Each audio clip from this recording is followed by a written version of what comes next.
The Sea Peoples caused the Bronze Age collapse.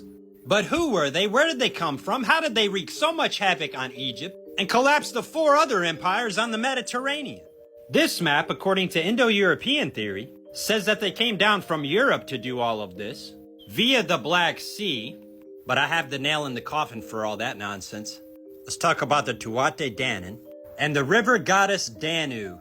I will note how a snake looks like a river in the very symbolism itself. Moves just like a river, it's a metaphor, being a symbol.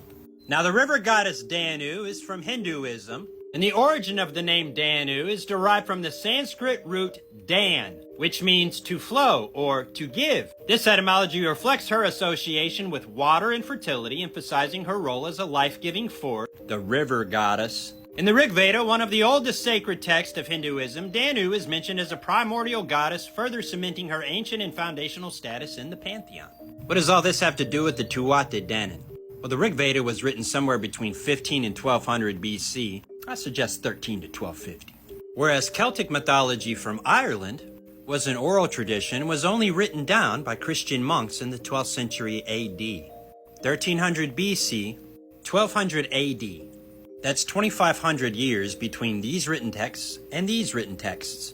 The Irish mythology being written in Latin by Christian monks. They ran into a small problem writing that. Tuatha Dé means people of God and was their reference for the Israelites in their histories, in their writing, and they did not want to confuse Irish mythology with biblical history. Now there is limited direct evidence of Danu in Celtic mythology before Christian monastic writing, because before they wrote it down it was in oral traditions, and their stories were not recorded in written form until later centuries, largely by Christian scribes. However, some scholars do believe that Danu is a very ancient deity, which we do know from Hinduism in the Rig Veda, potentially predating the arrival of Celts in Ireland, which did happen after 1300 BC. The Celts arrived in Ireland after the Rig Veda was written. The name Danu is believed to be derived from a Proto-Indo-European root meaning river or flowing water, the root word being Dan. Nail in the coffin, y'all stick around. Danu is believed to be derived from the Proto-Indo-European root Dan, meaning river or flowing water. This linguistic connection suggests a possible link to other Indo-European water deities like the Hindu goddess Danu. Christian monks were responsible for writing down and preserving much of Irish mythology in 1200 AD, 2,500 years after the Rig Veda wrote about the goddess Danu, her name being derived from the root word Dan, meaning river. Christian monks responsible for writing down and preserving much of Irish mythology, and in doing so, they may have influenced or altered some aspects. They didn't know. It was 1200 AD. They used the best of their knowledge to distinguish the gods of Irish mythology from the children of God from Israel. Because Tuatha Dé is that same word. Danu being derived from the root word Dan, the tribe of the goddess Danu, which didn't exist in Celtic mythology before the Christian monks put her in there, based on what they knew.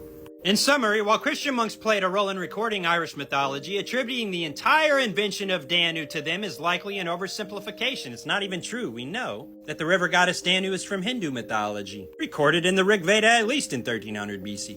They were recording the Irish mythology. You don't think they knew the Indian mythology from 2,500 years prior? They did. They were scribes and scholars. Their job. Did the Christian monks invent Danu? No, they didn't have to. It was already invented. They wanted to distinguish the Irish deities from mythology from the children of God from Israel. They themselves did not make any connections between the two. They tried to distinguish between the two. How could they have known that the gods of Irish mythology were from Israel? A happy coincidence? No. How do I know? The nail in the coffin. Here it is. There used to be a town in the northern tip of Canaan called Laish, a major trading hub linking the trade from the Mediterranean Sea to the trade with the Silk Road to China. Right around 1400 BC, the tribe of Dan left the land they were trying to conquer in the south, traveled north, conquered Laish, and renamed it Dan. The city of Dan has been excavated, archaeology confirming the reigns of both King David and Solomon, and the tale in Judges 18 in the Old Testament. Tel Dan being the capital of Israel after the northern kingdom split from the southern kingdom of Judah after King Solomon's reign, all confirmed by the archaeology at Tel Dan. It's not called Laish anymore. Now, the interesting thing about these 3 rivers right here is that they are the 3 major tributaries to the Jordan River. This tributary to the Jordan River right here is called the Dan River, the most important tributary to the Jordan River. How did these rivers get the name Dan and Jordan? Well, it's a total mystery under Indo-European nonsense. Here's what we know for absolute historical fact. The tribe of Dan renamed the city of Laish to Dan.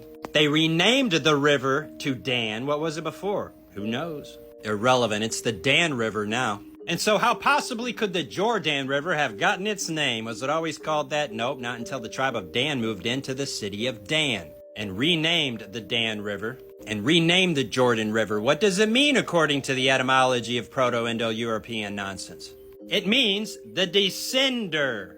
According to them, where does it descend from? Literally Dan. The river descending from Dan, the headwaters of the Jordan River literally descending from the city of Dan. There are 3 rivers in Israel with the Hebrew prefix Yar, the Yarden River, the Yarkon River, and the Yarmuk River. The name is derived from the Hebrew word Yarak, meaning green, while the exact etymology and meaning of Yarmuk are currently unknown in Indo-European theory. The name is found in Hebrew as Yarmuk in the Mishnah and Babylonian Talmud, referring to the river on the eastern side of the Jordan River. The name appears to have entered Akkadian and Canaanite before Hebrew. It's been suggested that it might be related to the concept of the River X, the River Muck, or the River Khan, or the River Dan. It's been suggested because that is the case, the Yar prefix meaning river. What Khan? That's the Green River, whereas Yuk means to become poor, referencing that the overuse of this river will dry it up. All 3 of these Yar X rivers are perennial rivers, meaning they originate from springs in the mountains or some such. Anyway, the etymology clearly shows that the name Yarden comes from the fact that the Jordan is a perennial river that descends from Dan. To summarize, it is no mystery that the Jordan River got its name when the tribe of Dan conquered Laish, renamed the city Dan, renamed the river Dan, and the Jordan River descends from the city of Dan.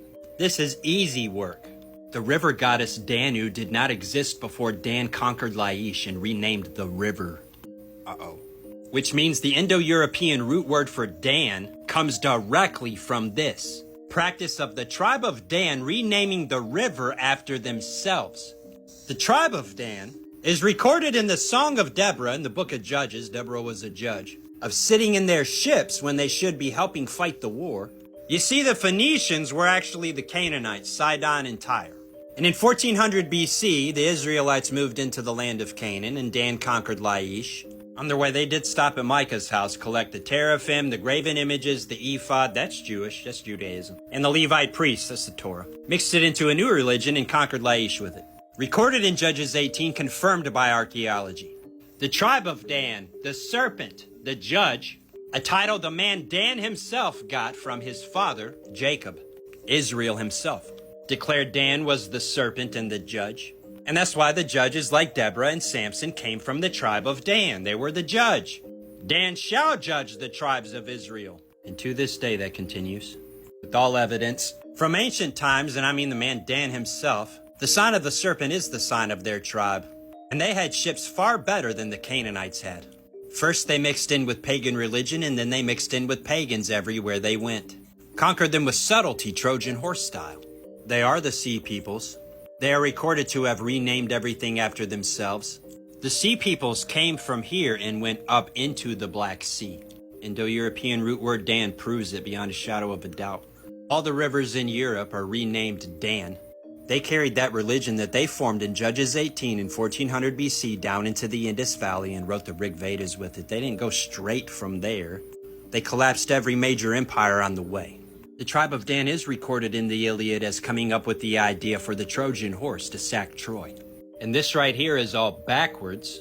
It is no mystery, with boats better than the Canaanites had, the tribe of Dan did indeed access every bit of this right here, and every bit of this right here, and also all of this right here. The Tuat De Danann are the tribe of Dan from the Levant.